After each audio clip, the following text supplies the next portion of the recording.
Welcome to the MEAC SWAC post-game press conference. Please make sure your phones are silenced and your flash is off. We are joined first by the Southern Jaguars head coach Terrance and running back Trey Holly. We're going to start first with an opening statement from Coach. Good evening. We're great atmosphere, great place to be, playing a great game, great event. Unfortunately, we came up on the short end. I'm disappointed. The way that we played, we didn't play the way that we're capable of playing. And we got to go and fix some things and get back to the drawing board so we can get on pace to do what we need to do. I thought the guys played hard in spots, but the things that we could not do, we did, and so we wound up paying the price for it. But, again, just like I told them, we still have everything in front of us. Everything is correctable. We got to go back, watch it, dissect it. Guys have to look at stuff with a critical eye, and we just got to get ready to go for next week. We'll now have a statement from Trey Holly. First of all, I just want to give thanks to God because without him, I wouldn't be in this position. Second, I want to shout out Coach Grave for, allowing me to be a part of this football team when he didn't even have to. You know what I'm saying? Me personally, I feel like we got to get better all around. I feel like we came in too hype. That's it. I mean, we came in too hype. We thought we had the game, but unfortunately, we fell short. All right, we're going to open it up to the media. Please raise your hand, state your name and your affiliation. In the back corner, left corner, in the black.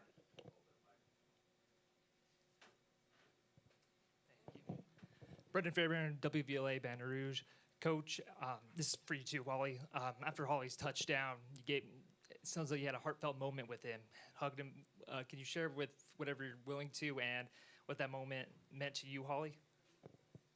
Well, I was excited for the young man. The young man has been through a lot, and he's had an opportunity to become a member of our football program.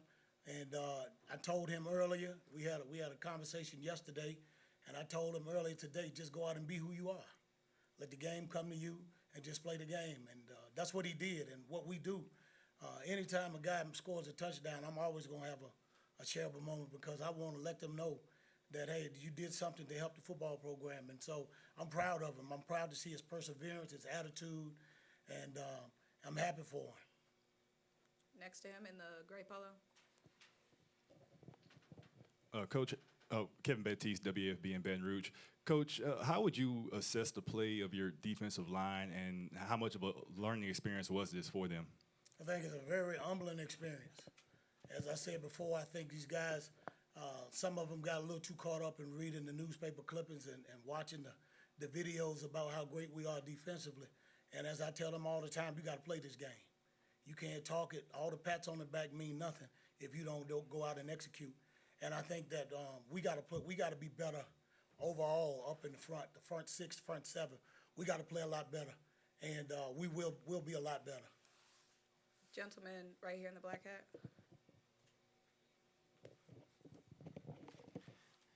Ernest Rex, MTMV Sports. Trey, you came out with the Chucky doll. Talk to us about what the doll means to you and what it mean going into this game. I've been having Chucky since high school, you know what I'm saying? I grew up watching Chucky. I like Chucky. But nah, seriously, I look at it as, Chucky, he little, I'm little, he go out and kill, so I feel like that's what I got to do. People look at me as I'm undersized, so just go out and show them. That's my motivation. Welcome. Yes, Charles Bishop, Dr. Cavill's inside the HBCU Sports Lab. Coach, talk to us about what went into the decision to start Cameron McCoy tonight. Well, we had some things that we had to deal with, and so that's why we made that decision. Coach Rocky Miller, HBCU Coaches Corner, hosted by Coach Cole. I have a question. Coach Holly had a great game coming out tonight. Now look at the stat line, and he only touched the ball, I want to say, around 10 times. In hindsight, do you think you guys should have got the ball to him a little more? No, I thought the game plan was good. What happened, we got behind the chains. We got behind on the scoreboard, too. And at some point, you got to throw the football. You can run the football, but you got to – they did a great job of controlling the clock. They kept our offense off the field. they did what they were supposed to do. I think they maybe punted the ball once or twice. And so that means that they were doing what they're supposed to do to control, and they had a great game plan. You know, they executed and we didn't. And so at some point in time, we had explosive plays on the ground, but you got to throw the football as well. That's why I talk about balance. You know, it's one thing if we had an opportunity, the game was a little tighter, a little closer, we could have stayed with the game plan, but at some point in time, you got to throw the football to try to get back in. Bria Andrus, WBRZ TV in Baton Rouge. Coach, did it ever cross your mind or the coaching staff's mind to maybe switch Cam for Jalen earlier than what you did, or were you comfortable with where you guys were offensively? As I say all the time, that's why I have assistant coaches and coordinators. Those guys collaborated. They liked what we were doing. They had a game plan. They said, hey, it's time to maybe we need to warm Jalen up and get him going. But we gave Cam another series. We were moving the ball down the field. Unfortunately, he got a little careless with the football and turned it over, and that kind of took a little wind out of our sail. But you know, hats off to him. He played a decent football game, a good football game. You know, we just got to protect the football. And like I said before, we got two really good quarterbacks, and I'm satisfied with what he did tonight. This is Kenyatta Cavill, Dr. Cavill's Inside the HBCU Sports Lab. This is for Coach Graves. You talked about you feel there are correctable things that you can take care of as you move forward. I know you'll get into that a little more when you really get into the films, but based on what you feel throughout the game and what you commemorate, what do you believe that you need to take care of in terms of the team moving forward? I mean, run fits, playing the proper techniques in the pass coverage, getting off blocks. I mean, all of it's correctable. I mean, we spend too much time man on man. The object is to get to the guy with the football. And we never got the quarterback off his spot all night. And I talked about that the entire game. We never changed his momentum. And it's unfortunate because, you know, we put in blitzes, we put in stunts. We seem like we're always a step slow or coverage. And he did a great job. I mean, to the boundary side of the field, it was softest coverage, easiest throw. You know, we telling him, hey, tighten up the defense the whole nine. You know, it was more of a lack of really just executing. You know, hats off to North Carolina Central, did a great job. They won the game. And, you know, I'm going to always give the team their due. They beat us. They're the better team tonight. But, you know, we got to be better. We got to be better, and we can be better, and I look forward to that.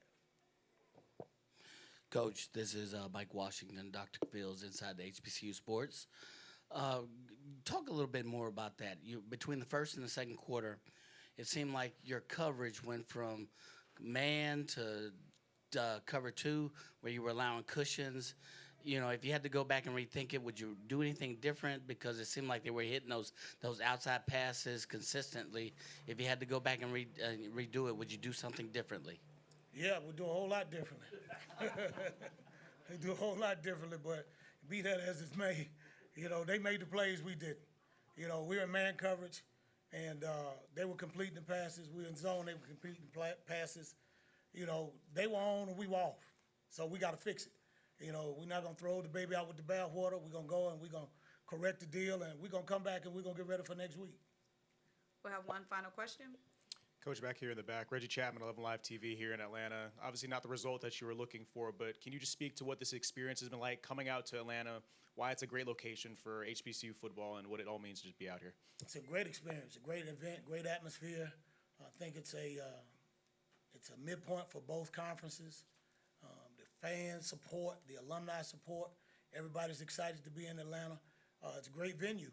You know, and we're excited. We were excited to be here. We were glad to be here. Of course, we didn't get the outcome that we wanted. But like I told the team, the only thing that changed tonight, we can't go undefeated.